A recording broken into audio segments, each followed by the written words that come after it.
श्रीरङ्गसिंहगिरिदेशिकपादसेवा प्राप्ताखिल द्रविडवेदरहस्यजातम् श्रीगौतमान्वयजमाश्रितभागधेयम् गोपालदेशिकमहम् शरणम् प्रपद्ये। बाधूलान्वयसञ्जातमप्पलार्यतनूभवम् गोपालाचार्य सच्छात्रम् वन्दे वेङ्कटदेशिकम्। श्रीवात्स्यवरदाचार्य पौत्रम् तत्पदसंश्रयम् तातार्यतनयम् वन्दे रघुनाथाह्वयम् गुरुम्।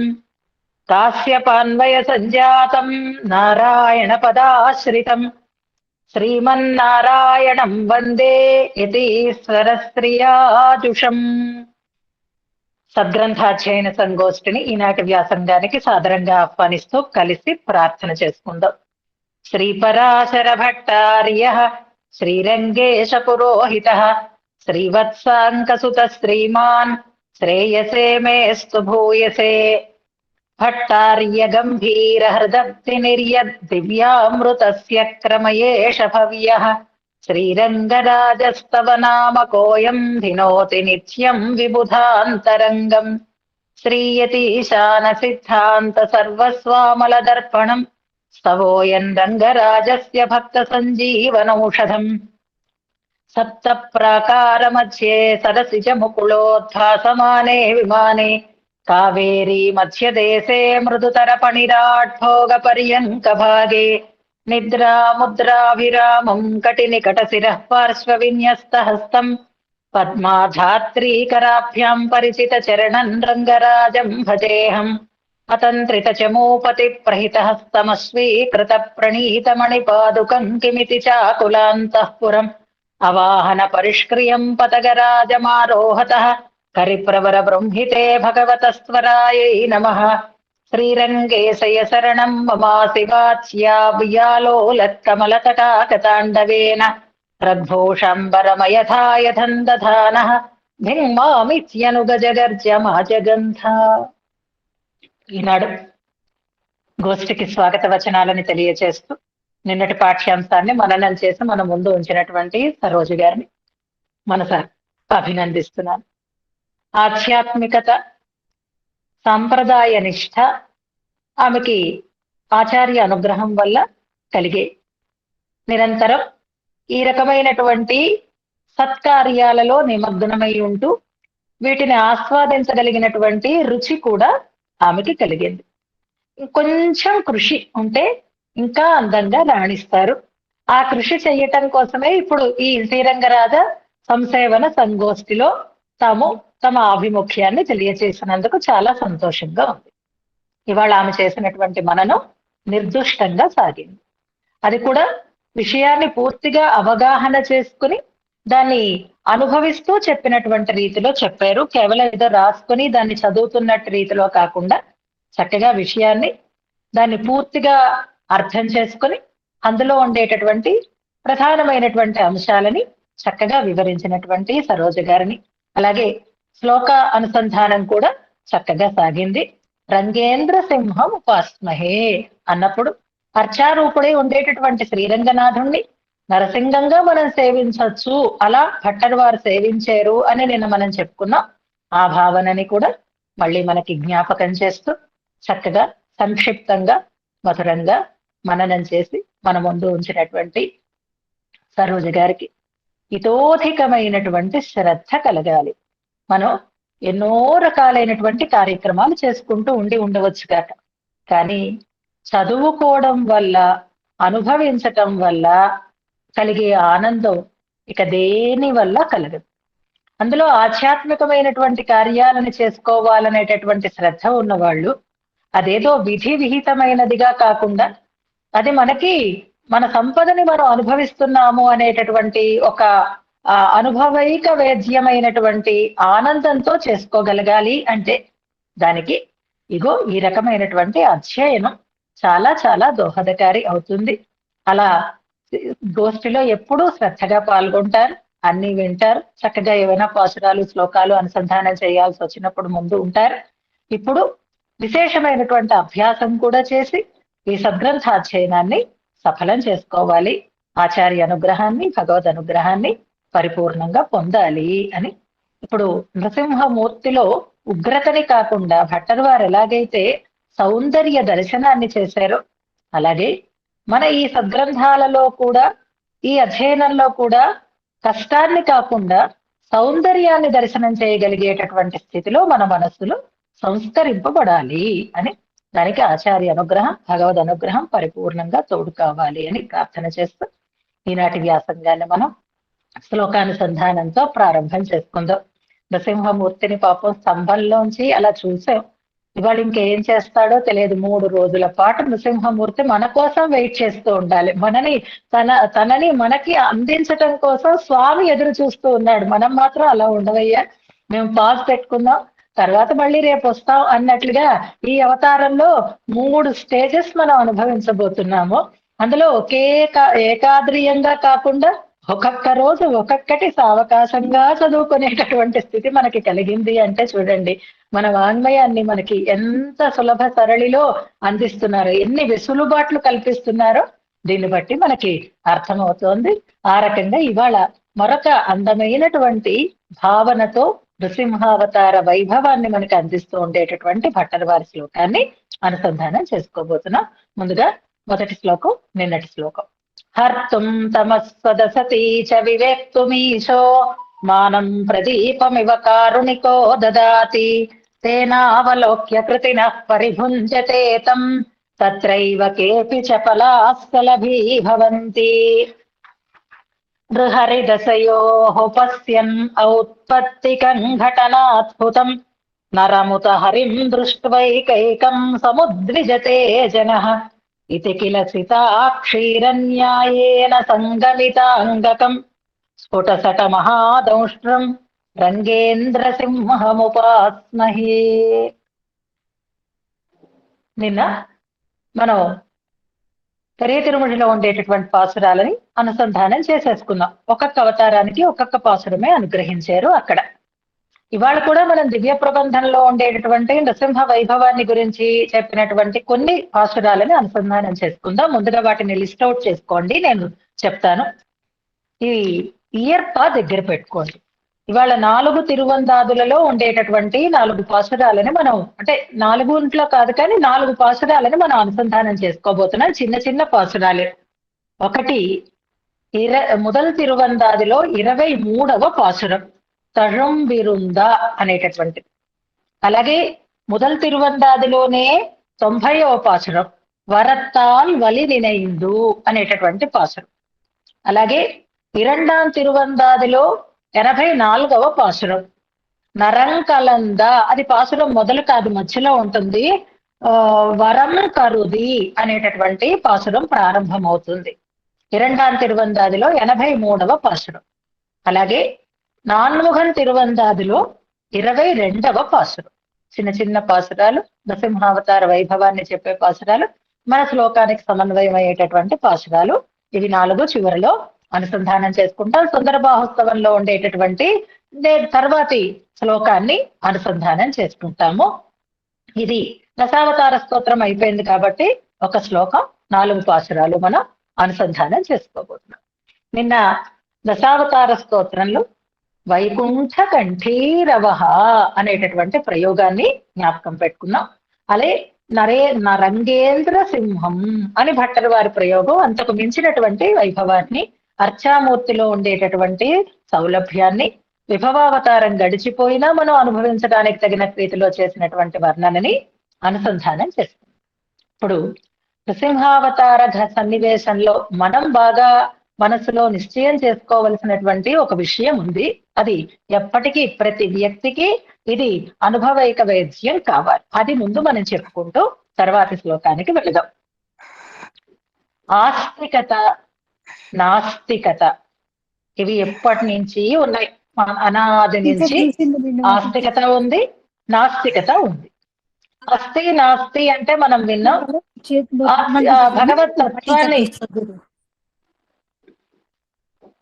భగవత్ తత్వాన్ని లేదా వేదాన్ని అంగీకరించటం, అంగీకరించకపోవటం, లేదు అనడం, ఉంది అని అనడం.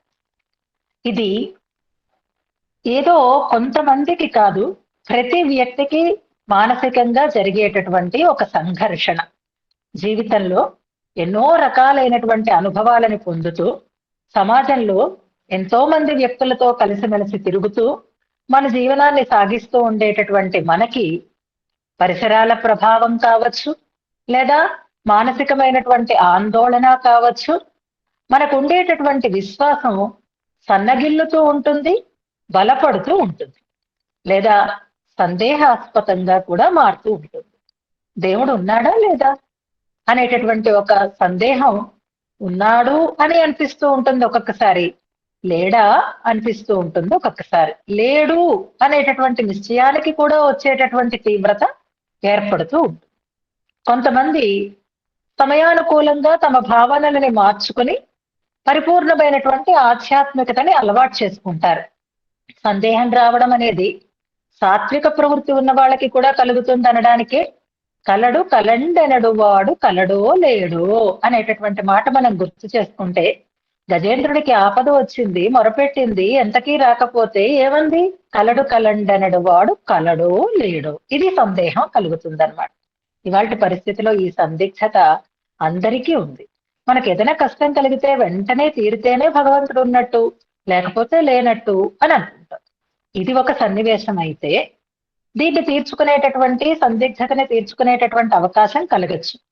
కానీ మరొక రకమైనటువంటి స్థితి ఎలా ఉంటుంది అంటే, అహం, నా అంతటి వాడు లేడు, నాకంటే ఇంకేది గొప్పది కాదు అనేటటువంటి ఒక నిశ్చయంలో మనిషి పూర్తిగా అహంతో నిండి ఉంటాడు. అలాంటి వారికి మరొక దాన్ని విశ్వసించాలని కానీ, మరొక శక్తి ఉంది అని కానీ నమ్మాలనే ఉండదు. అంతేకాదు, ఉంది అన్న వాళ్ళని లేదు అని నిర్ధారణ చేసేంత వరకు నిద్ర పట్టదు వాళ్ళకి. అలాంటి కోవకి చెందినటువంటి వాడే హిరణ్యకశిపుడు. మనలో ఆస్తికత కలిగి, ఆధ్యాత్మికత కలిగి, సాత్వికత పెరిగి, భగవంతుడి పట్ల విశ్వాసం కలిగి, భగవంతుడి పట్ల ప్రీతి కలిగి, ప్రీతితో ఆయనను ఉపాసన చేసి, అంటే నిరంతరం ధ్యానం చేయాలనేటటువంటి ఒక ఇష్టం కలగడం అనేది అది ఎంతటి అదృష్టము అని తెలుసుకోవడం కోసం ఈ మాటలు మనం చెప్పుకుంటున్నాం. ఏమిస్తే కలుగుతుంది, ఏం చేస్తే అలాంటి ఒక సంస్కారం మనలో ఏర్పడుతుంది అంటే, హిరణ్యకశిపుడిని చూద్దాం, ప్రహ్లాదుడిని చూద్దాం. ప్రహ్లాదుడికి ఏముంది? వయస్సుందా? లేదు. అంటే ఈ రకమైనటువంటి భగవత్ ప్రీతి కానీ, అచంచలమైనటువంటి విశ్వాసం కానీ దేని వల్ల కలుగుతుంది? వయస్సు వల్ల కలుగుతుందా? జ్ఞానం వల్ల కలుగుతుందా? చదువు వల్ల కలుగుతుందా? లేక సమాజంలో ఉండేటటువంటి ఆ అనుకూలమైనటువంటి కొంతమంది మార్బలం అంటారే, అలాంటి వాటి వల్ల కలుగుతుందా? దేని వల్ల కలుగుతుందండి ఈ రకమైనటువంటి స్థితి అంటే? ప్రహ్లాదుని జ్ఞాపకం చేసుకోండి. ఏముంది ప్రహ్లాదుడికి? అంతటి అచంచలమైనటువంటి విశ్వాసం ఉండి తనలాగే తన చుట్టూ ఉన్న వారిని కూడా నిర్భయంగా భగవంతుడు ఉన్నాడు, కొలుద్దాము, నామ సంకీర్తన చేద్దాము. ఇది చూడండి, ప్రహ్లాదుల్లో ప్రీతి ఉండడం మాత్రమే కాదు, తను నమ్మిన దానిని అందరికీ అందించి అందరినీ ఆ వైపు మళ్లించాలనేటటువంటి ఒక స్థిరమైనటువంటి ప్రయత్నం ఉంది. చూసారా? అది అచంచలమైనటువంటి విశ్వాసం వల్లే ఏర్పడుతుంది. మనకి విశ్వాసం ఉంటుంది, కానీ సమాజంలో మనం కొన్నిసార్లు సిగ్గుపడతాం, మొహమాట పడతాం. ఆ మాట చెప్పడానికి మనం అంగీకరించాం. మీరు దేవుణ్ణి నమ్ముతారా అండి అని ఎవరైనా అడిగారు అనుకోండి, నమ్ముతాము అని చెప్పడానికి కూడా సందేహించేటటువంటి సమయాలు కొన్ని మనకి ఆ గ్రూపుల్ని బట్టే ఏర్పడుతూ ఉన్నాయా లేదా? ఇవాళ ఒక్కసారి సంఘర్షణ ఎలా పడుతున్నామో మనం ఒకసారి ఆలోచించుకుందాం. సద్గ్రంథాధ్యయన సంగోష్ఠిలో కూర్చొని నారాయణ నామాన్ని చెప్పడం గొప్ప కాదు, కానీ డిఫరెంట్ సిచ్యుయేషన్స్ లో మనం ఈ మాట అనడానికో ఈ నమ్మకాన్ని వ్యక్తీకరించడానికో మనం ఉదాసీనంగా ఉండిపోతాము, మౌనంగా ఉండిపోతాము, కానీ విశ్వాసాన్ని ప్రకటించాం. ప్రహ్లాదుడు అలా కాదు అనేది మనకి స్పష్టమవుతుందా లేదా? సరే, మనం ప్రహ్లాదులం అవుతామా లేదా అక్కర్లేదు, కానీ ప్రహ్లాదునికి అది ఎలా వచ్చింది అనే దాన్ని ఆలోచిస్తే ఏమిటి కారణం అంటే, మనకి కనిపించేటటువంటి కారణాలు ఏవీ కారణాలు కాదు, అది కేవలం భగవద్దత్తమైనటువంటి ఒక అద్భుతమైనటువంటి సంస్కారము అని మనం తప్పకుండా తెలుసుకోవాలి. ఇవాల్టి కాలంలో ఈ మాత్రమైనా మనం ఆస్తికతని కలిగి ఉన్నాము అంటే ఆనాడు ప్రహ్లాదుని పట్ల పరమాత్మకి ఎంతటి ప్రేమ ఉందో అంతటి ప్రేమ మన మీద ఉండబట్టే మనకి ఈ రకమైనటువంటి సాత్వికమైనటువంటి ప్రవృత్తిని కలిగిస్తున్నాడు, విశ్వాసాన్ని కలిగిస్తున్నాడు అని అనుకుందాం. ఇంక కొంతమందికి ఏం చేసినా రాదండి, ఏ ఉన్నా కూడా రాదు. అదే హిరణ్యకశిపుడు, గుర్తుపెట్టుకుందాం. అది అంటే మానవ వికాసంలో మనం తెలుసుకోవలసి ఉంటే హిరణ్యకశిపుడికి అన్నీ ఉన్నాయి, లేనిదంటూ ఏదీ లేదు. వయస్సు ఉంది, అనుభవం ఉంది, చదువు ఉంది, అధికారం ఉంది, ఆ చుట్టూ అతనికి కొంత మంది మార్బలం లాంటివన్నీ ఉన్నాయి, ఎదురు లేదు. అయినా సరే కలగలేదే ఆ సంస్కారం, అయినా సరే ఆ విశ్వాసం కలగలేదే ఆయనకి, ఆ రకమైనటువంటి వికాసం అతనిలో ఏర్పడలేదు కదా.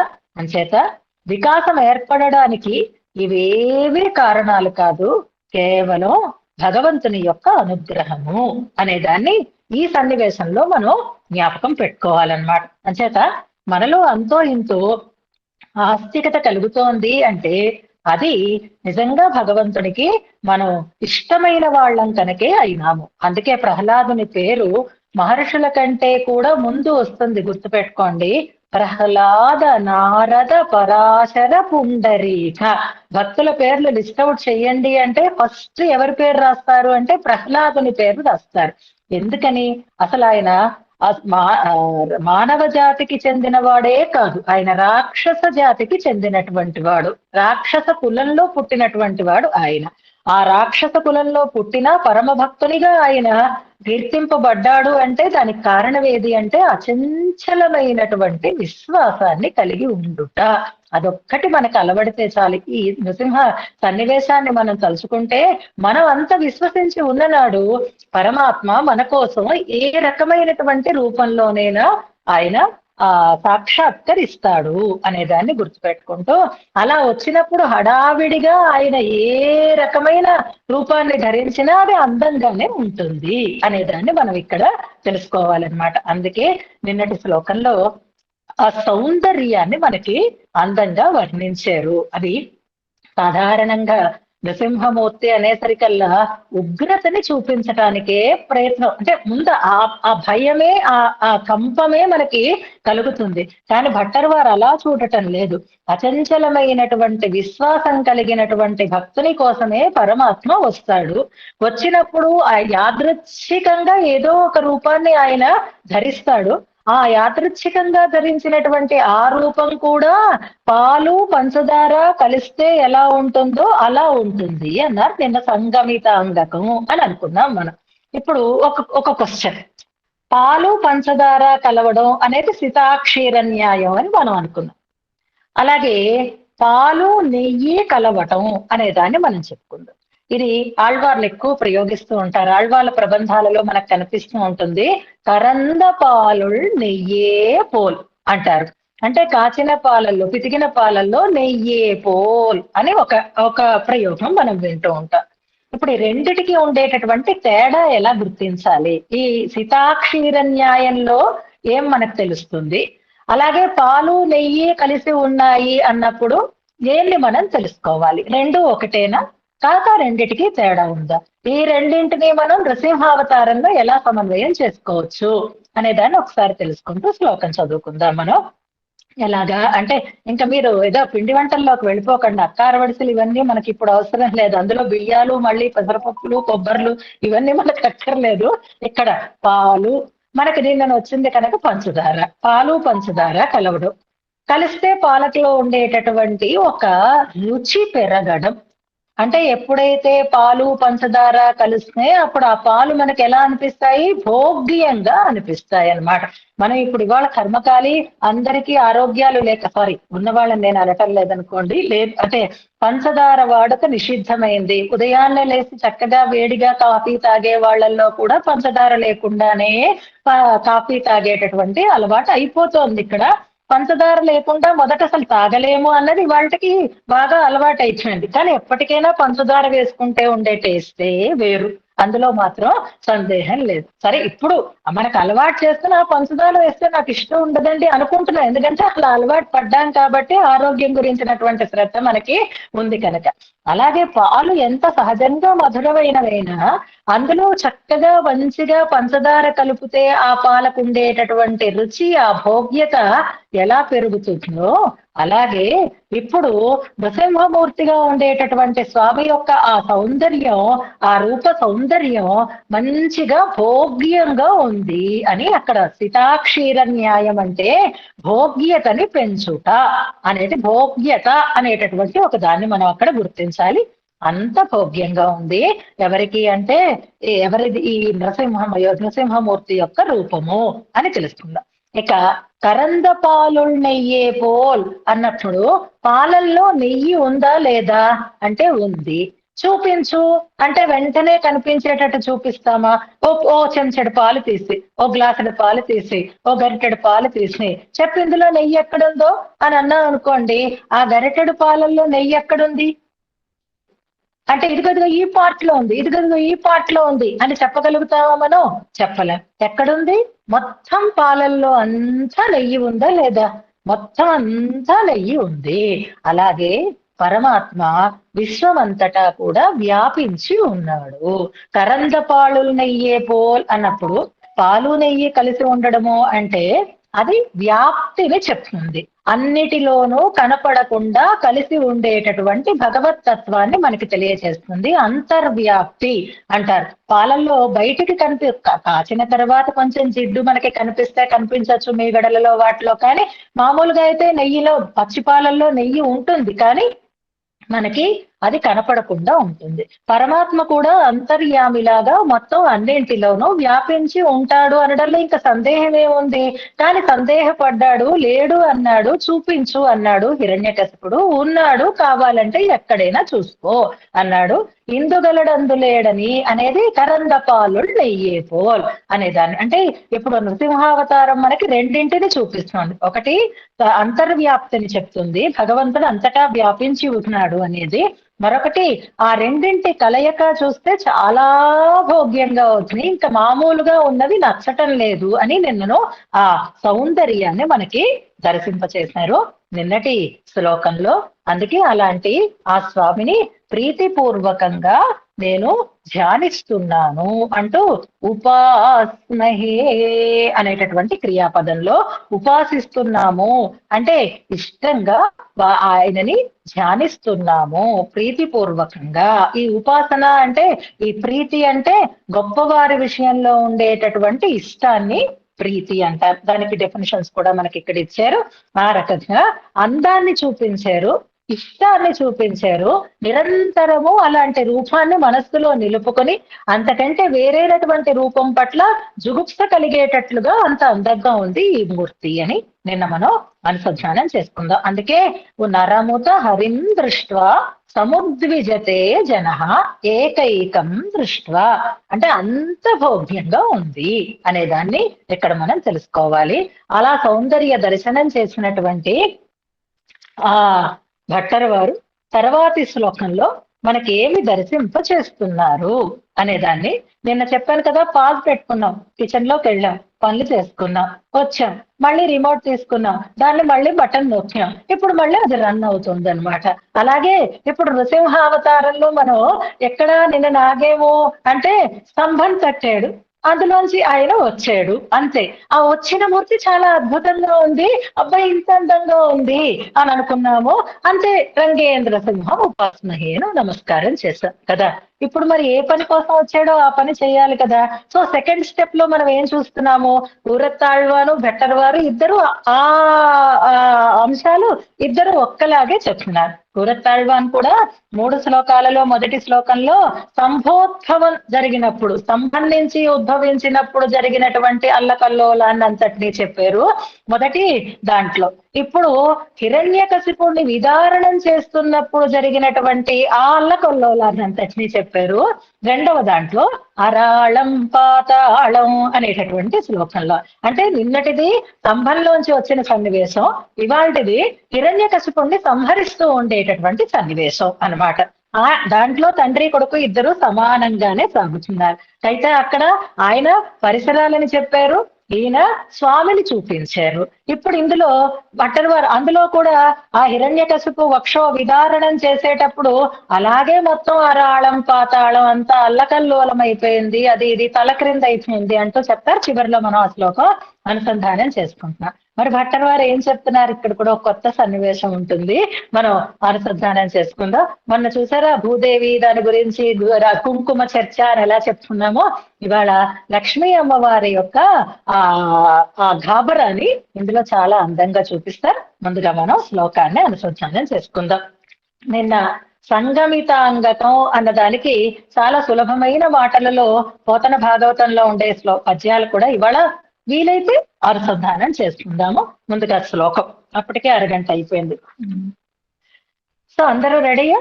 ఇప్పుడు ఇదిగో రిమోట్ ఓపెన్ చేస్తున్నాం. మళ్ళీ ఒక సెకండ్ కూడా మిస్ అవ్వకూడదు ఈ సన్నివేశం. ఇంట్లో ఒక తగువులు అయిపోతాయి కదా, నేను వెళ్తే మళ్ళీ మీరు కంటిన్యూ చేస్తారా, నేను చూడొద్దా, ఆ సీన్ నేను మిస్ అయిపోయినాను, ఆ మ్యూజిక్ నేను మిస్ అయిపోయాను, అది మిస్ అయిపోయాను అని ఇలాగా అన్నదమ్ములు, అక్కచెల్లెళ్ళు, భార్యాభర్తలు, ఆఖరికి ముసలాళ్ళు అందరూ కూడా ఎలాగైతే దెబ్బలాడుకుంటారో అలా ఉంటుందన్నమాట ఈ నృసింహమూర్తి అవతారం. అందుకని వీఆర్ ఆల్ రెడీ.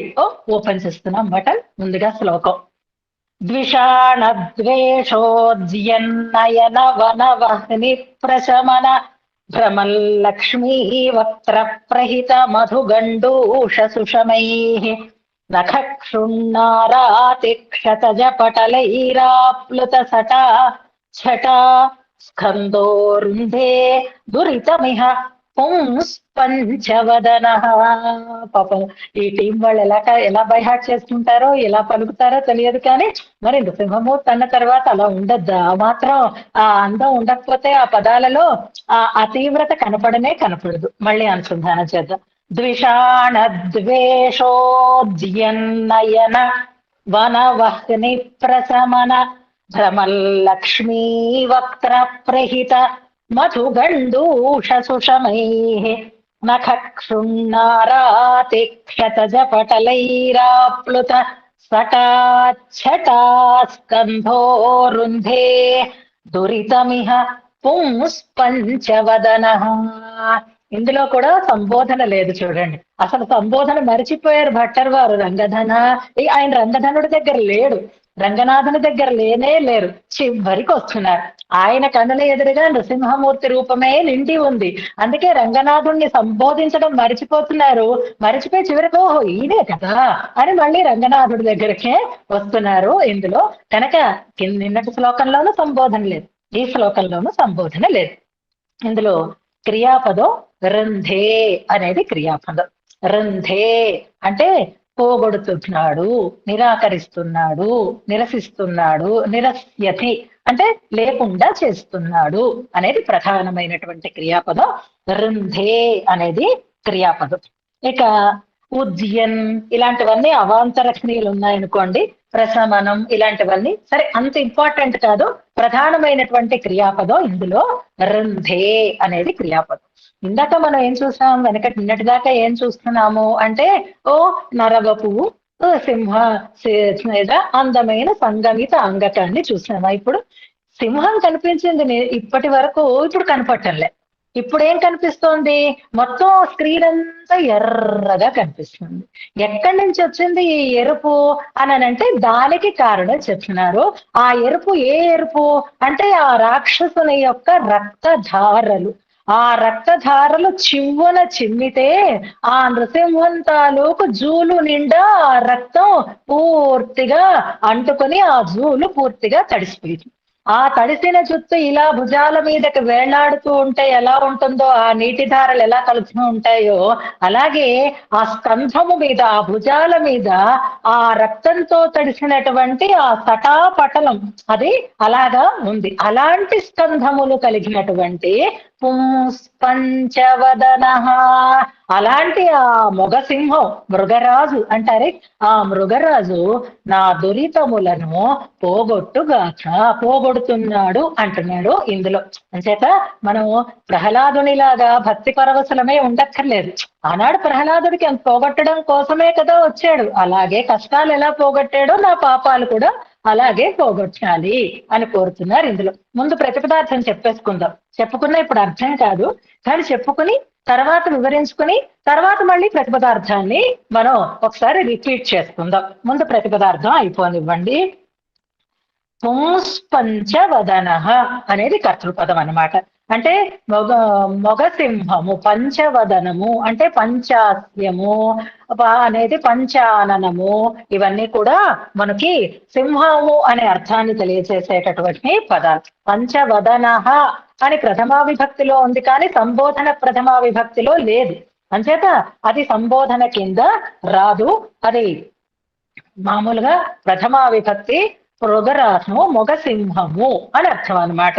హరి అన్న, హర్యక్షము అని అన్న, కేసరి అన్న, పంచవదనము, పంచాననము అన్న, ఇవన్నీ కూడా సింహానికి వాచకములైనటువంటి పదాలు. మనకి భౌత వ్యాఖ్యానంలో కూడా ఇచ్చి ఉంటారు, తర్వాత చూసుకుందాం మనం.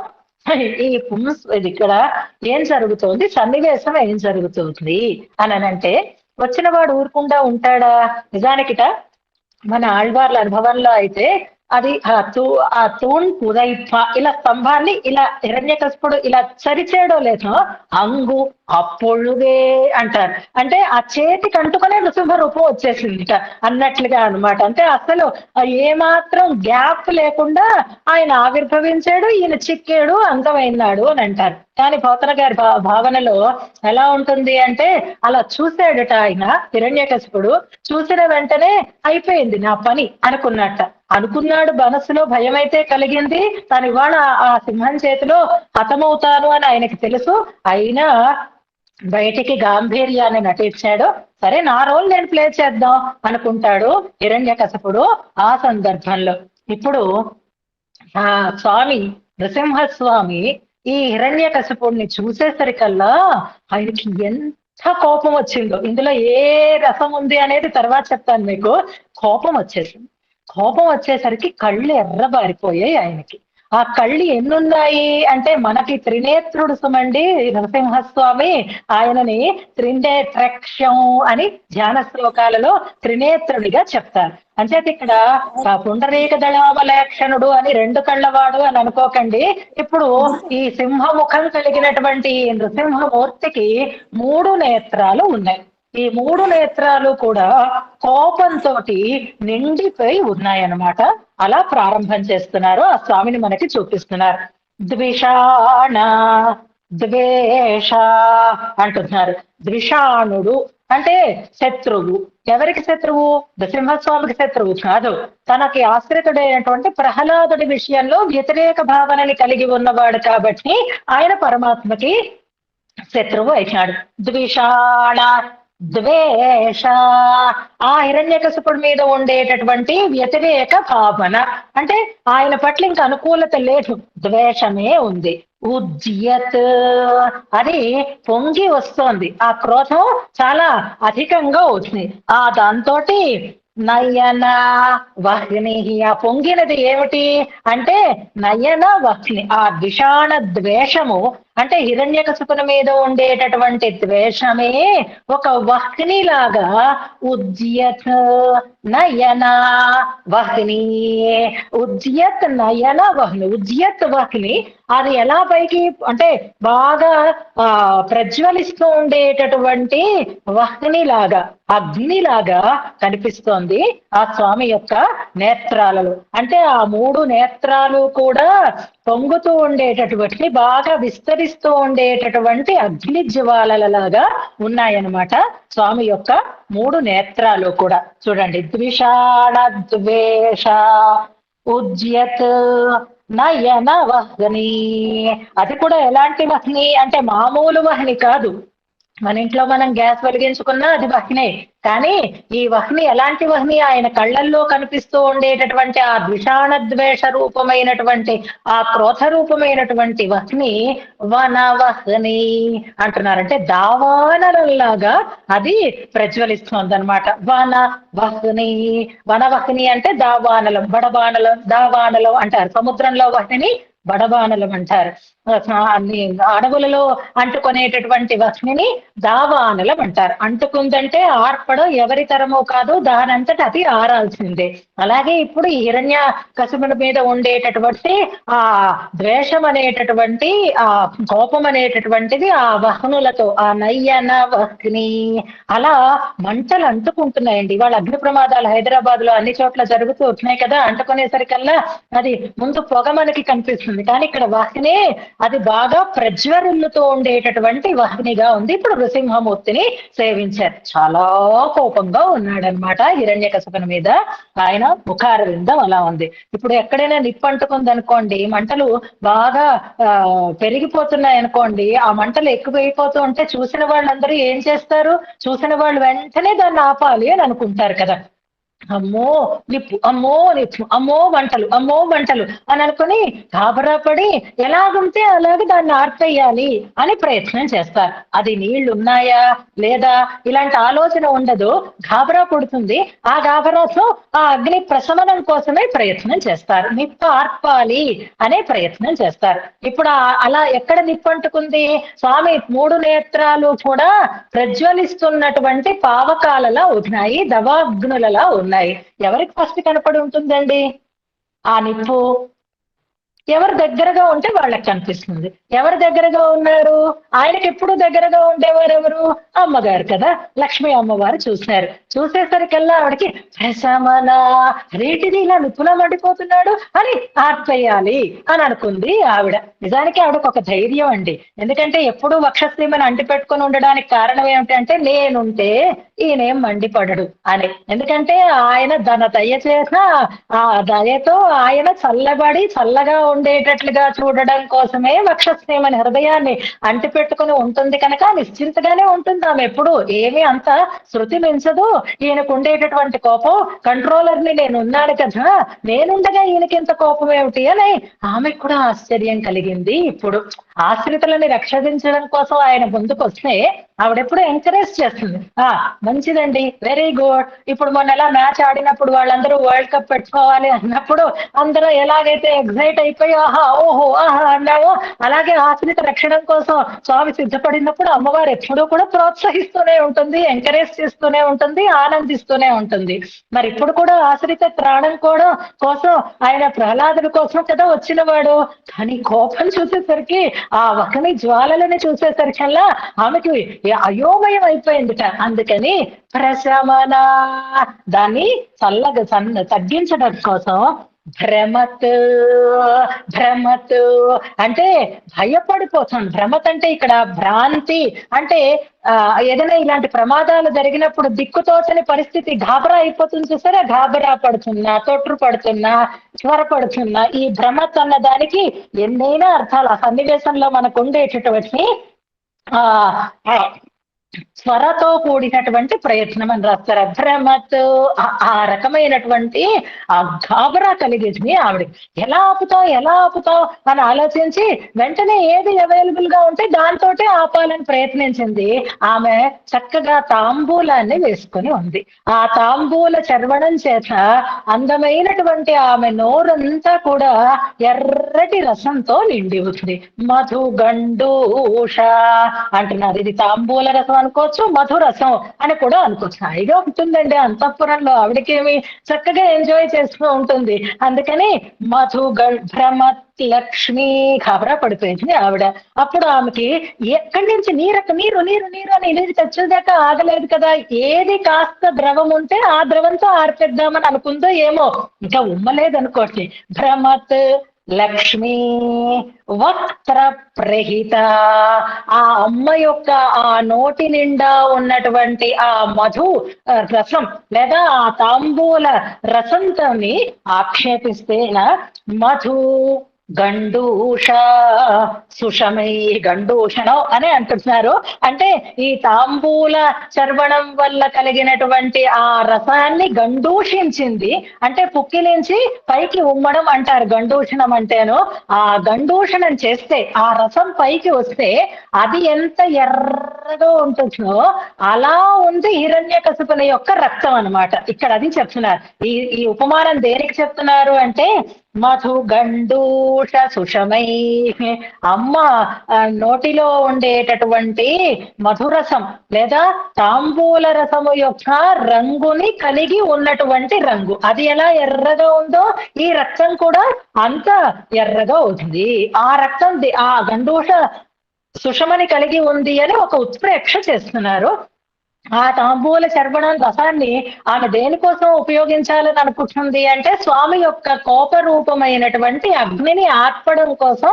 లేకపోతే అది లోపలే ఉంటుంది, బయటికి కనిపించదు. ఇప్పుడు అది పైకి వచ్చింది, అది ఎర్రగా ఉంది.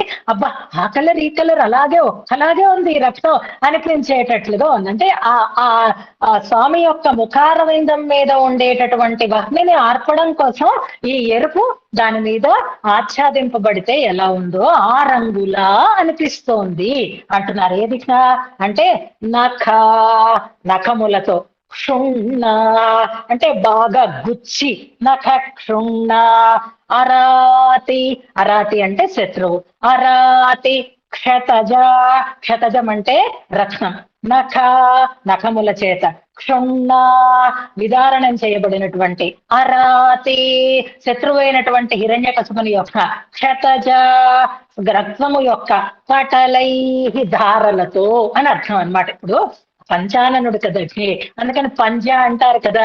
ఇలా 5 వేళ్లతో ఒకసారి ఇలా గుచ్చాడు, గుచ్చేసరికల్లా అది ఫౌంటైన్ లా చిమ్మింది ఒక్కసారి ఆ రక్తం అన్నమాట. అందుకనే అరాతి క్షతజ పటలై.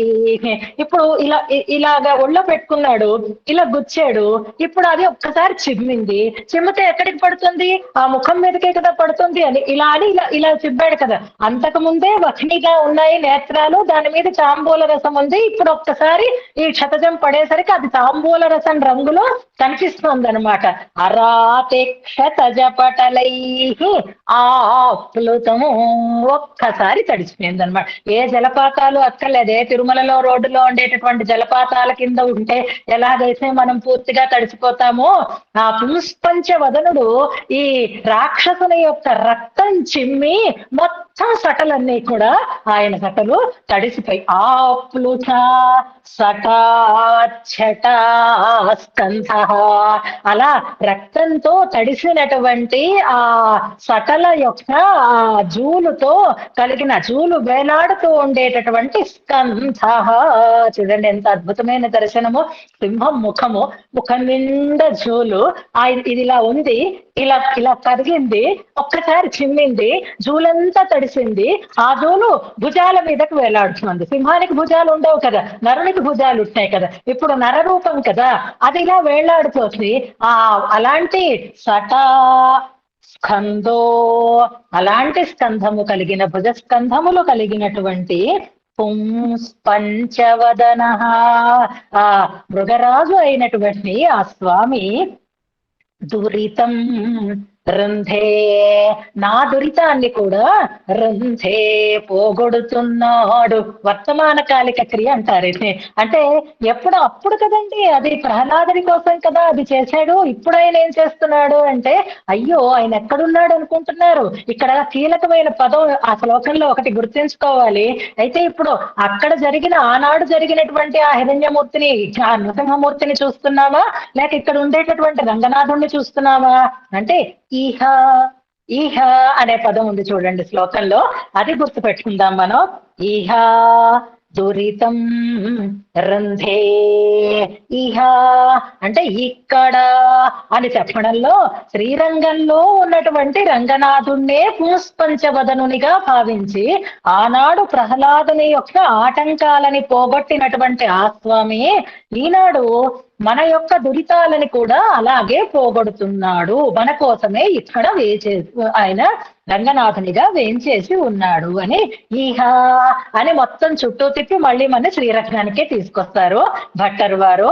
అంటే ఇక్కడ జరుగుతున్నదంతా ఇప్పుడు మన పాపాలను పోగొట్టేవాడు ఎవరు అంటే అదిగో ఆనాటి పుంస్పంచవదనుడు అని ఈ శ్లోకంలో అద్భుతంగా నృసింహ వక్షో విదారణం చేస్తూ ఉండేటటువంటి హిరణ్యకశిపు వక్షో విదారణం చేస్తూ ఉండేటటువంటి నృసింహస్వామిని మనకి దర్శింప చేస్తున్నారు. చూసాం కదా. ఇప్పుడు గుర్తుపెట్టుకుందాం, ఇందులో మనకి 3 అంశాలు ప్రధానంగా కనిపిస్తున్నాయి. ఒకటి నృసింహస్వామికి కోపం లేక ఉగ్రత, రెండు లక్ష్మీ అమ్మవారికి కలుగుతూ ఉండేటటువంటి సంభ్రమం లేదా గాబర, తొట్రుపాటు. ఇంకొకటి ఆ వక్షో విదారణం చెయ్యబడుతూ ఉండేటటువంటి ఆ రాక్షస సంహారంలో ఉండేటటువంటి పూనిక మనకి కనిపిస్తున్నాయి. అంటే నఖములతో ఆయన విదారణము చేస్తున్నాడు. ఆయనకు వచ్చినటువంటి కోపానికి అమ్మవారు గాభరా పడుతున్నారు. ఆ గాభరా ఎలాంటిది అనే దాన్ని మనం ఇప్పుడు అనుసంధానం చేసుకుందాం. అన్ని మనకు తెలుసు, కోపం తెలుసు, హిరణ్యాక్ష వక్షో విదారణము తెలుసు. మళ్ళీ రేపు కూడా ఆ విషయాన్ని మనకి తెలియచేస్తున్నారు.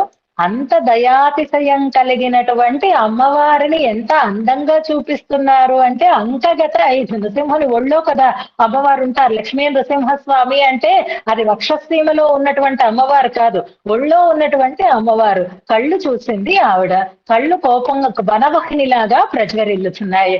తాంబూల చర్వణంతో ఆ రసంతో దాన్ని ఆపాలి అని ప్రయత్నం చేస్తూ ఉండేటటువంటి అమ్మవారి యొక్క అందమైనటువంటి ఆ ప్రయత్నంలో భ్రమల్ లక్ష్మి అని ఒకసారి అనుసంధానం చేసుకుందాం. ఈ విభ్రమం, ఈ పరిభ్రమణం ఇంతకు ముందు బ్రహ్మగారికి కూడా కలిగింది. ఏ అవతారంలో మనం అనుసంధానం చేసుకున్నాం? బ్రహ్మస్తవోన్ముఖ బృంహిత అని అక్కడ మనం అనుసంధానం చేసుకున్నామే. ఆ వరాహమూర్తి సటలు విడుదల చేసరికల్లా ఆ బ్రహ్మగారు భయపడిపోయాడు, స్తుతి చేశాడు. అక్కడ భ్రామ్యద్ బ్రహ్మ, ఇక్కడ భ్రమత్ లక్ష్మి. ఇక్కడ అమ్మవారు కూడా భ్రమపడుతూ ఉన్నారు. ఎలా, ఎందుకు భ్రమ కలిగింది, ఎలా విభ్రమాన్ని పొందింది అమ్మవారు అంటే, ఇప్పుడు మనం తప్పనిసరిగా భాగవతంలోకి వెళ్లాల్సిందే. ఆ సన్నివేశాన్ని మనం అనుసంధానం చేసుకోవాల్సిందే. ఇప్పుడు తప్పితే మళ్ళీ ఎప్పుడు అనుసంధానం చేసుకోలేం. కాబట్టి నేను ఇంక ఇవాళ డిసైడ్ అయిపోయాను, ఇంకేం అక్కర్లేదు. ఇందులో మనం అమ్మవారి తొట్రుపాటు, అమ్మవారికి కలిగినటువంటి భ్రమ, అమ్మవారికి కలిగినటువంటి ఆ కోపాన్ని చూసి కలిగినటువంటి విస్మయం అన్నమాట. ఎప్పుడు పర్వాలేదు ముందుకు వెళ్ళండి అని చెప్పే అమ్మవారు ఇప్పుడు ఎందుకు ఆ కోపాన్ని తగ్గించాలి అనుకుంటుంది? అసలు ఆమె ఆనాడు నృసింహస్వామి కోపాన్ని చూసి ఎలా ఫీల్ అయింది, దీన్ని మహానుభావులు మనకి ఎలా చెప్పారు అనే సన్నివేశాన్ని అందంగా చెప్పుకుందాం. ఇక్కడ గుర్తుపెట్టుకోవాల్సినటువంటి అంశం ఏది అంటే, మనకి గజేంద్ర మోక్షణం వృత్తాంతం ఆమూలాగ్రం కిందని ఈ ఏరుగ అందులో దూరిన దగ్గర నుంచి ఆయన చక్రాన్ని ధరించి వచ్చి మళ్ళీ ఊది వెళ్లేంత వరకు మనకంతా కనిపిస్తూనే ఉంటుంది. అందులో కూడా అమ్మవారి వైభవాన్ని మనం ఒక చిన్న అంశంలో తెలుసుకున్నాం. కానీ అందరికీ పరిచయమైనటువంటి అమ్మవారు అక్కడ ఎలా ఉంటారు అంటే, గగన వీధిలో అమ్మవారి ఆ తొట్టుపాటు మనకి కనిపిస్తూ ఉంటుంది. ఈయన పరుగులు పెడుతున్నాడు, వెళ్ళిపోతూ ఉంటే ఏమైందో తెలియదు. భట్టర్ వారు కూడా చెప్పారు, గుడ్ వచ్చేసింది. భట్టర్ వారు కూడా చెప్పారు, కిమితి చాకులాంతఃపురం అని. ఏమైంది ఏమైంది ఏమైంది అని అంతఃపురం అంతా ఆకుల పడుతుంది అని చెప్పారు. మరి అమ్మవారు వెనకని వస్తున్నారు కదండి, వస్తున్న ఆవిడకి అప్పుడు అడిగెదనని కడువడి జను అడిగిన తన మగుడ నుడుగడని అడయుడుగున్, ఇది ఒకటి గుర్తుపెట్టుకోండి. ఇది మళ్ళీ పూర్తిగా చదవక్కర్లేదు, అంతకంటే మంచి పద్యం ఇప్పుడు మనం అనుసంధానం చేసుకుంటున్నాం అనమాట, చేసుకోబోతున్నాం అనమాట. అలాంటి భావనే ఇప్పుడు కూడా చూపిస్తున్నాను. నృసింహస్వామి అవతరించినటువంటి సమయంలో నృసింహస్వామి వక్షోవిదారణం చేసినప్పుడు ఆ ఉగ్రత ఇంకా తగ్గకపోతే అప్పుడు బ్రహ్మాది దేవతలందరూ కూడా స్తుతి చెయ్యటం అనేటటువంటి సన్నివేశం ఒకటి ఉంటుంది అనమాట. అలా స్తుతి చేసినప్పుడు కూడా ఆ సింహం గర్జిస్తూనే ఉంటుంది, ఆ సింహం ఉగ్రంగానే ఉంది, ఆ సింహం ఏ మాత్రం తగ్గలేదు, ఆ కోపం తగ్గలేదు. వెనకటి తర్వాత శ్లోకంలో భట్టర్ వారు కూడా అదే మాటని చెప్తారు. అలా ఉగ్రంగా ఉండేసరికి బ్రహ్మాదులకి ఏం చెయ్యాలో అర్థం కాలేదు. పాపం ఏం చెయ్యాలో అర్థం కాక వాళ్ళకి చటుక్కున ఒక విషయం స్ఫురించింది. మనం ఎందుకు ఇంత కంగారు పడను, ఆవిడ ఉంది కదా, ఆవిడ్ని ప్రార్థించాము అని అనుకున్నారు వాళ్ళందరూ కూడా. ఈయన్ని చల్లబరచాలి అంటే ఎవరు వల్ల చల్లబడతాడు? ఇక అమ్మవారే, ఆమె తప్ప ఆయన దగ్గరికి వెళ్ళగలిగే వాళ్ళు ఎవరు ఉన్నారు కనుక. అందుకని అందరూ ఈ ఓ పక్క ఆ సింహం గర్జన అలా చేసుకుంటూనే ఉంటుంది, దాన్ని అలా ఉంచుదాం మనం. ఆ ఉగ్రత తగ్గించాలి కదా, ఎలాగా ఇంత స్థుతులు చేసిన ఈయన చల్లబడ్డం లేదే అని అందరూ లక్ష్మీ అమ్మవారిని పట్టుకున్నారట. ఇప్పుడు బ్రహ్మాది దేవతలు అందరూ కూడా లక్ష్మీ అమ్మవారితో అంటున్న మాటలు ఏవి అంటే, హరికిన్ పట్టపు దేవివి. కన్విన్సింగ్ గా ఎంత బాగా మాట్లాడతారో చూడండి. అమ్మ నువ్వు వెళ్ళాలి, ఎందుకు వెళ్ళాలి అంటే ఆమెని ప్రస్తుతి చేస్తున్నట్లుగా చెప్తున్నారు. హరికిన్ పట్టపు దేవివి హరిసేవా నిపుణమతివి. అమ్మ నీకంటే ఆయనని సేవించటంలో నైపుణ్యం తెలిసినటువంటి వారు ఎవరున్నారు? హరి గతివి, నువ్వు లేకపోతే ఆయనే లేడమ్మా, ఆయనకి కూడా గతి నువ్వే. సదా హరిరతివి నీవు సని. అమ్మా నువ్వంటే ఆయనకి ఇష్టం, ఆయన సేవ ఎలా చేయాలో నీకు తెలుసు, నీ వల్లే ఆయనకి ఆ అతిశయం వచ్చింది, ఆయన పట్టపురాణివి, నువ్వు మాట తప్పకుండా వింటాడు ఆయన అని నీవు సని. నరహరి రోషము డింపవమ్మ హరివర మధ్య. ఈ పోతన గారు ఇలాంటి సంబోధనలు ఎలా చేస్తారో నాకు తెలియదు. నరహరి రోషంబు డింపవమ్మ అంతవరకు బాగుంది. ఆయన ఇప్పుడు మీ ఆయన ఎవరో మాకు తెలియదండి, నరహరి రోషాన్ని తగ్గించు తల్లి అంటూ ఆడవాళ్ళకి ఎప్పుడైనా అండి కొంచెం కొంచెం ఆ గ్లామర్ గురించి ఒక చిన్న పొడి వేస్తే మురిసిపోతారండి. ఎలాంటి వాళ్ళైనా, ఎంత 90 ఏళ్ల బామ్మనైనా నువ్వు 20 ఏళ్ల దానిలో ఎలా ఉన్నావు, ఎలా ఈ ఫిజిక్ మెయింటైన్ చేస్తున్నావు అనేసరికి ఆవిడ ఏ పని చేయడానికైనా సిద్ధపడిపోయినట్లు. ఆడవాళ్ళలో ఉండేటటువంటి వీక్నెస్ లేక అమ్మవారి యొక్క ఆ విగ్రహాన్ని అలా దర్శిస్తున్నారో తెలియదు మనకి పోతనామాచిన వారు. హరివర మత్స్య సింహ మత్స్య అయి ఉన్నది అమ్మ అంటే ఇప్పుడు ఆమె అందమైనటువంటి ఒక సౌందర్యవతి అయినటువంటి ఆమె రూపాన్ని మనం చూసాం అనమాట. ఇలా బ్రహ్మాదులు అడిగేసరికల్లా ఎవరు కాదంటారు చెప్పండి? అందులో అమ్మవారు, అందులో 10 మందిలోను అయినా అక్కడ కార్యం కూడా జరగాలి. అలా అనేసరికి అనినా, నేను చదువుతాను జాగ్రత్తగా వినండి, మళ్ళీ జీవితంలో మనం చదువుకోలేము. అనినా ఇయ్యకొని ఓకే అంత సరే అని సిద్ధపడింది. మామూలుగా అంతవరకు సిద్ధపడలేదు. ఇయ్యకొని మహోత్కంఠతోడ, ఆవిడికి ఒక రకమైనటువంటి ఊపు వచ్చిందనమాట. మహోత్కంఠతోడ ఆ కలికంఠ కంఠి ఆ కలకంఠ కంఠి నరకంఠీరవుని ఉపకంఠమున కొంచనియే. ఎంత బాగుందో చూడండి. నరకంఠీరవుని ఉపకంఠమున కొంచనియే కలకంఠ కంఠి. అప్పుడు నృసింహమూర్తికి దగ్గరలోకి వెళ్ళిందిట లక్ష్మీ అమ్మవారండి. దగ్గరలోకి వెళ్ళినటువంటి లక్ష్మీ అమ్మవారు ఇప్పుడు ఏమనుకుంటోంది అంటే ఇక్కడ ఒక అద్భుతమైనటువంటి సీస పద్యాన్ని రాస్తున్నారు.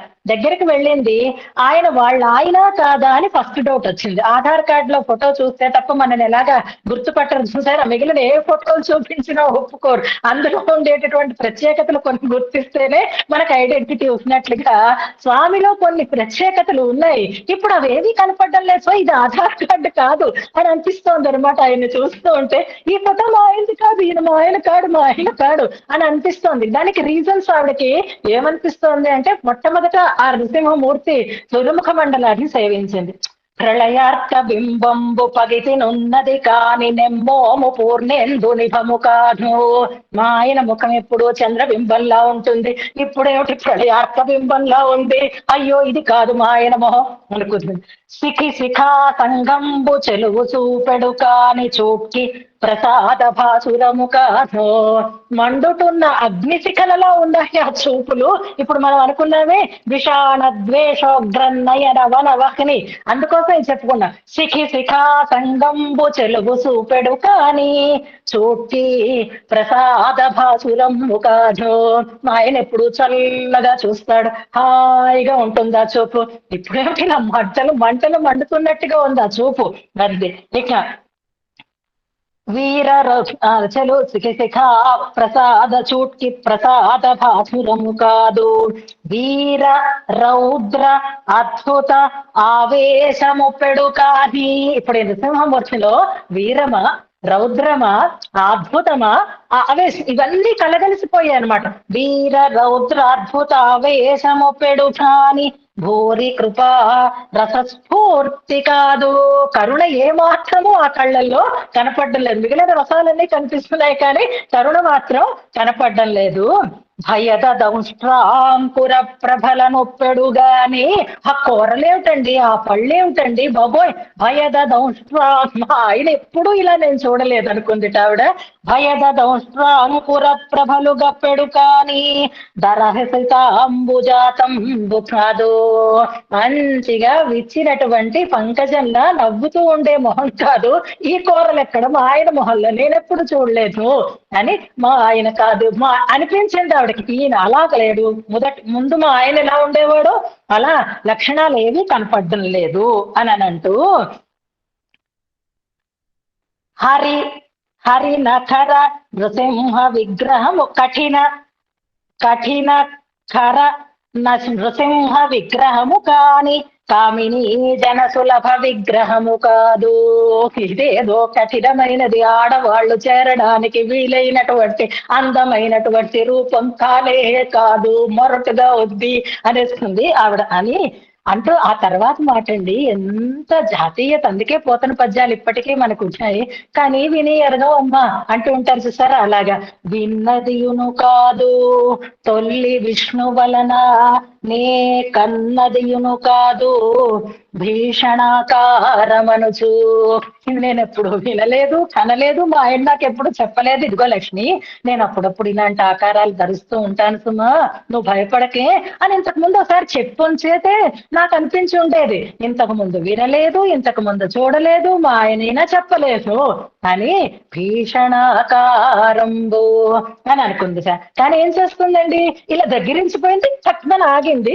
ఇప్పుడు అవన్నీ చూపించింది అనలేదు, కానీ వాళ్ళందరూ చూస్తున్నారు కదా, వెళ్ళాలా, మాట్లాడాలా, ఏం చెయ్యాలి, నాయనా అంత రౌద్రం వద్దయ్యా అని ఏదో ఒకటి చెప్పింది అనుకుంటున్నారా అంటే, అప్పుడే అడిగెదనని కడువడు జనం అనేటటువంటి పద్యాన్ని ఇక్కడ కూడా పోతనామాచ్యుల వారు మనకు అందిస్తున్నారు. పలికెదనని కమకము కొను, పలికెదనని గమకము కొను అంటే, పోనీ ఓ మాట మాట్లాడదాం స్వామి, తగ్గవయ్యా, ఆవేశం వద్దయ్యా అని ఏదైనా పలికెదనని గమకము కొను. కానిట మళ్ళీ పలికినా కడు నలుగు విభుడు. నేను ఇప్పుడు ఏమైనా మాట్లాడితే మరింత కోపం పెరిగిపోతుంది. కోపంలో ఉన్నప్పుడు మాట్లాడకుండా ఉండడం బెటర్, ఎందుకంటే మాట్లాడితే ఆ కోపం మరింత రెట్టింపు అయిపోతుంది. ఇళ్ళందరికీ తెలుసు, పాతకాల పిల్లాళ్ళకి, ఇప్పటి ఇళ్ళకి కాదు. ఇప్పుడు ఆయన మాట్లాడితే ఆ ప్రమాదాన్ని ఎదుర్కొంటాడు. ఆవిడ ఒక్కసారి కోపంగా ఉన్నప్పుడు ఆయన నోరు మూసుకొని ఉంటే బెటర్ ఆయనకి. ఇప్పుడు ఇది వరకు ఆడవాళ్ళు అలా అనుకునేవారు అనమాట. పాపం లక్ష్మీదేవి పాతకాలపు నాటి స్త్రీ కాబట్టి ఆవిడ అలాగే అనుకుంటోంది. పలికిన కడు నలుగు విభుడు అంటే, పోని కోపం వస్తే వచ్చిందండి, కానీ ఏదైనా సమాధానం వస్తుందా అంటే ప్రతి పలుకడని, ఆయన అసలు సమాధానమే చెప్పడు. ప్రతి పలుకడని నిలుచు అడి పలికెదనని గమకము కొను వెళుతోందిట. పలికిన విభుడు అలుగు పలుకనేరడు, మళ్ళీ ప్రతి పలుకడు అని నిలుచు మళ్ళీ ఆగిపోతోందిట.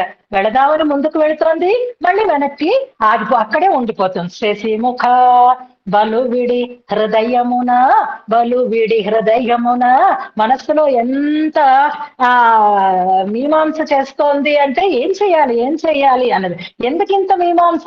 ఒకసారి మాట్లాడదామని ఎందుకు అనిపిస్తోంది, ఒకసారి మాట్లాడద్దు అని ఎందుకు అనిపిస్తోంది, ఒకసారి భయం ఎందుకు కలుగుతోంది, ఒకసారి చేరాలని ఎందుకు అనిపిస్తోంది అని అంటే, చనవు భయమును కదురన్, మనసులో చనవు భయము ఆయనే కదా అని చనవుట.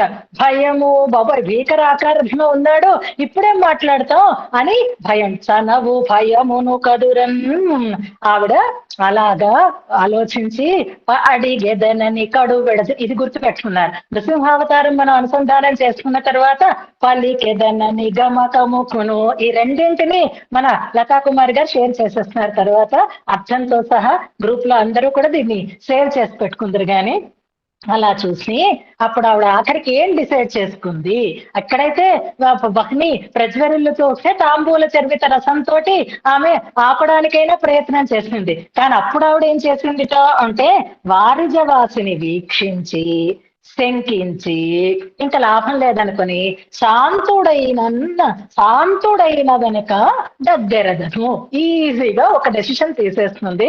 ఆయన శాంతుడైనాక నేను దగ్గరికి వెళ్తాను, అంతవరకు నేను అసలు ఆయన దగ్గరికి వెళ్ళను అని అనుకుందిట ఆవిడ.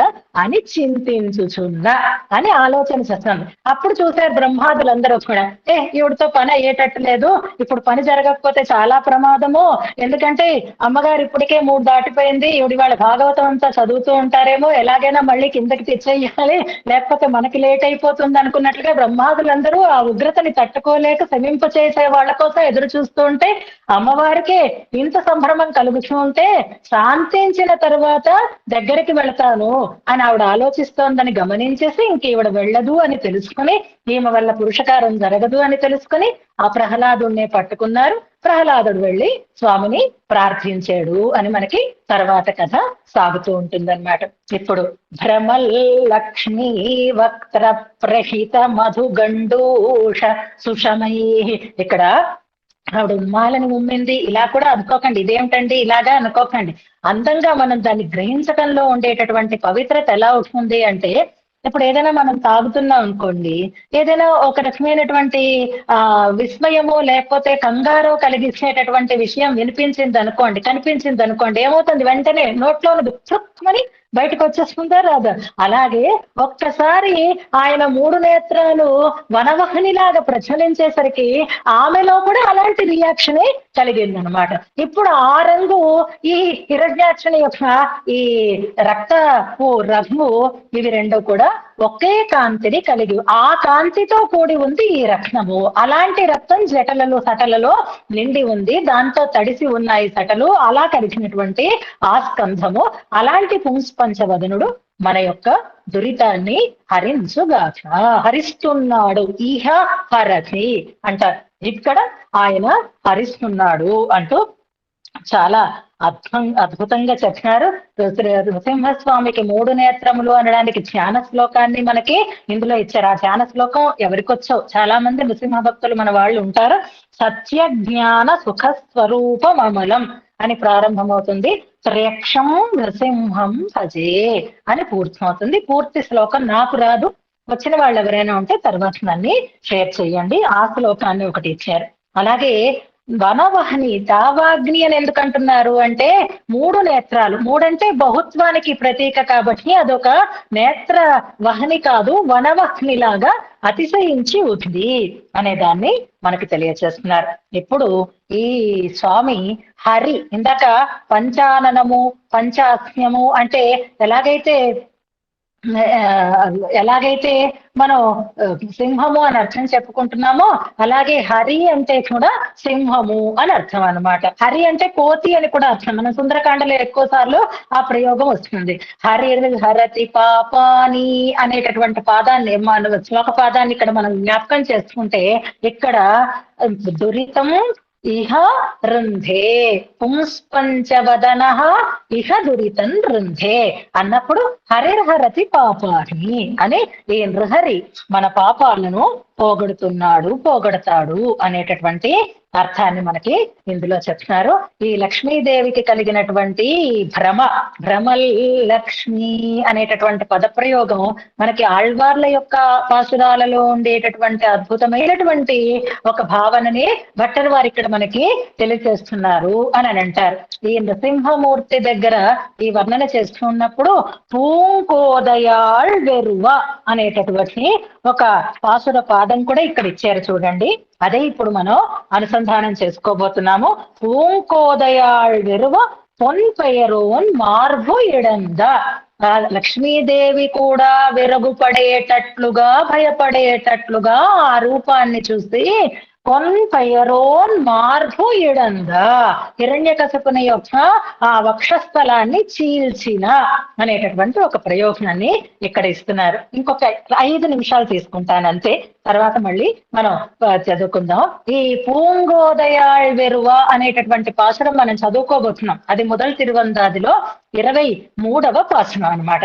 అక్కడ తழுంబిరుంద సాంగణాంతో ఇందవాంగమంగై అంటూ ఆ పాసురం సాగుతుంది, చదువుకుందాం. ఇక్కడ సన్నివేశం కూడా ఎలాంటిది అంటే, స్వామిని చూసి అందరూ నవ్వేది ఒక విషయానికి. రంగనాథుణ్ణి చూసైనా అనుకోండి, లేదా శ్రీకృష్ణ పరమాత్మని చూసైనా అనుకోండి, వాళ్ళమ్మ తాడుతో కట్టేస్తే ఆ నరదలు పడిగి ఆ గుర్తులు ఇప్పటికీ ఉంటే ఆడపిల్లలందరూ కూడా ఇదేనా నీ శౌర్యం, ఇదేనా నీ పరాక్రమం అని ఆ దామోదరత్మ కిణాన్ని చూసి నవ్వుతూ ఉంటారు. రంగనాథుల్లో కూడా మనం దామోదరత్మ కిణాన్ని చూసా, దాన్ని అది బంధిస్తూ రెండింటిని కలిపి కడుతున్నట్లుగా ఉంది అని అనుసంధానం చేసుకున్నాం. ఎప్పుడు పరమాత్మ పెద్దవాడు అయిన తర్వాత, కృష్ణుడుగా అయినా సరే, తర్వాత అయినా సరే, ఆ కాయ కాచినటువంటి ఆ నడువుని దాచిపెట్టుకోవాలి అని అనుకుంటున్నాడట ఆయన. ఎందుకంటే ప్రకటితమైతే అందరూ నవ్వుతారు అనేటటువంటి ఉద్దేశంతో. అలా దాచుకుంటూ ఉంటే అప్పుడు స్వామి నీ సంగతి అందరికీ తెలుసయ్యా, నాకే కాదు అంటూ ఓ అద్భుతమైనటువంటి పాశురాజ్ఞ చెప్తారు. సరే, నువ్వు ఈ గాయాన్ని దాచిపెట్టుకుంటున్నావు, కానీ ఎన్నింటినయ్యా అలా దాచిపెట్టుకుంటావు? నీ చేతుల నిండా కాయలు కాచి ఉన్నాయి. ఎందుకని అంటే ఆ శార్ంగాన్ని పట్టుకుని ఉంటావు, ఆ శార్ంగాన్ని ప్రయోగిస్తూ ఉంటావు, ఆ నారి తాలూకు ఆ రాపిడి వల్ల చేతులన్నీ కాయలు కాచి ఉన్నాయి. చకాసతం జియాకిణ కర్కసై శుభై. ఇప్పుడు చేతులకి, ఇప్పుడు నువ్వు నడువు అంటే కప్పుకోగలుగుతావు, వస్త్రాన్ని ధరిస్తావు, ఆభరణాన్ని ధరిస్తావు, కానీ చేతులు ఎప్పుడూ ఓపెన్ గానే ఉండాలి కదా. చేతులకు మనం ఏమైనా తొడుక్కున్నాం అనుకోండి, ఎవరైనా శంకిస్తారు కూడా, ఏమిటి ఇవిడ ఇలా గ్లోవ్స్ వేసుకుంది, చేతులకు ఏమైనా అయిందా, లేదా ఏదైనా అంటరాని రోగం వచ్చిందా అన్నట్లుగా అనిపిస్తూ ఉంటుంది. కనుక చేతులు ఓపెన్ గానే ఉంటాయి. ఇప్పుడు నువ్వు దాచుకోవాలనుకుంటే ఆ జాకిణ కర్కశములైనటువంటి ఆ చేతుల ఆ గాయాలని దాచుకోగలుగుతావా? ఇంకా నీ ఒంటి నిండా అలాంటి గుర్తులేనయ్యా. చిన్నప్పుడు లేత పాదంతో ఆ గట్టి బండిని తన్నేసరికల్లా ఆ లేత చర్మం కాయ గట్టేసింది. ఆ కాయ ఇప్పటికీ ఉంది. నీ పాదాలకు ఉండేటటువంటి కాయలు దాచుకుంటావా, ఆకిణాలని దాచుకుంటావా స్వామి? పోని పాదాలు చేతులు కూడా నువ్వు దాచిపెట్టుకుందామనుకున్నా, నీ నఖాలకి కూడా కాయలు కాచి ఉన్నాయ్యా, నీ వేళ్లు కూడా కాయలు కాచి ఉన్నాయి అంటారు.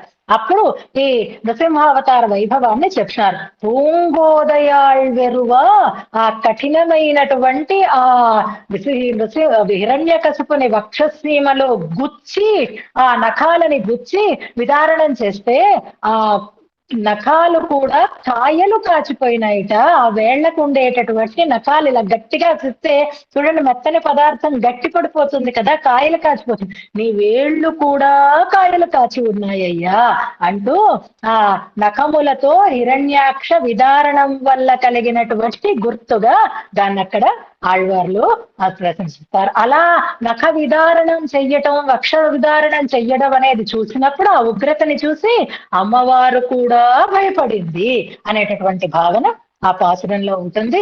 ఇలాంటివన్నీ చేసి చేసి చేసి పాపం మన కోసం ఒళ్ళంతా కాయలు కాచి ఉంటాడనమాట.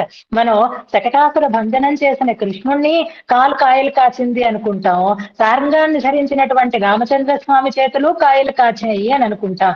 కానీ హిరణ్యకశిపుని నరహరి దగ్గర కూడా పాపం అంత కాయలు కాచినటువంటి వేళ్లతోటే ఉన్నాడు ఆయన అనేటటువంటి భావనని ఆయన ఉగ్రతకి, వక్ష విదారణం చేసినటువంటి రీతికి ఉదాహరణగా చెప్తారు. ఇప్పుడు శ్లోకాన్ని మనం ఉపదేశాత్మకంగా అనుసంధానం చేసుకుందాం.